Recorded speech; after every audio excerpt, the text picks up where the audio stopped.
अस्सलामुअलैकुम वरहमतुल्लाहि वबरकातुहू। हकीम मोहम्मद मोहसिन रज़ा गोलड़ी एक बार फिर एक नए नुस्खे के साथ आपकी खिदमत में हाजिर है और आपको अपने चैनल गोलड़ा दवाखाना में खुश आमदीद कहता है। दोस्तों, आज मैं आपको इस वीडियो में बलगमी खांसी के बारे में बताने जा रहा हूँ कि ये क्या है, इसके असबाब, इसकी अलामात क्या हैं और आसान देसी इलाज क्या है। तो दोस्तों, चलते हैं टॉपिक की तरफ। इस मर्ज़ में आसाब में तेज़ी की वजह से खून में बलगमी रतूबात बढ़ जाती हैं। यही बलगमी खून जब फेफड़ों में पहुंचता है तो खून से फेफड़ों को अपनी ग़िज़ा नहीं मिलती और ना ही यहाँ ताज़ा ऑक्सीजन जज़ब होने का अमल दुरुस्त होता है।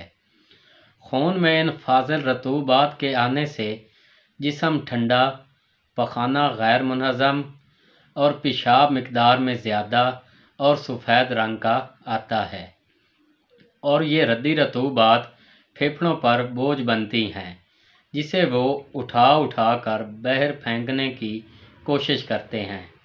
इनकी इसी कोशिश का नाम बलगमी खांसी है, क्योंकि इनसे सफ़ेद बलगम अखराज पाती है। शिद्दत मर्ज़ की सूरत में सर दर्द और खांसते खांसते कै हो जाती है।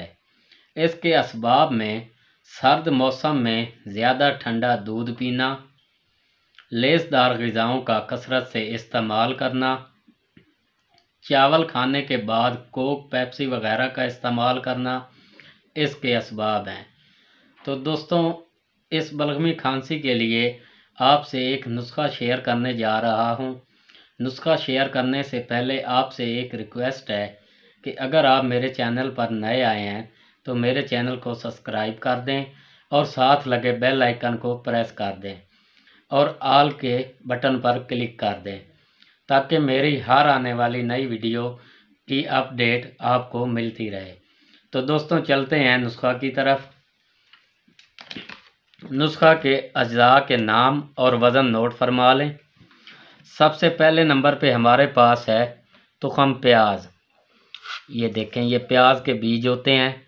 आपने इसको ख़रीदते वक्त ये ध्यान रखना है कि वो आपको कलवंजी ना दे दें, क्योंकि इनकी शक्ल और कलवंजी की शक्ल तकरीबन सेम होती है, कुछ दाने के छोटे या बड़े होने का फ़र्क होता है। इसके बाद हमारे पास है दारचीनी। ये देखें, ये गरम मसाला में भी इस्तेमाल होती है।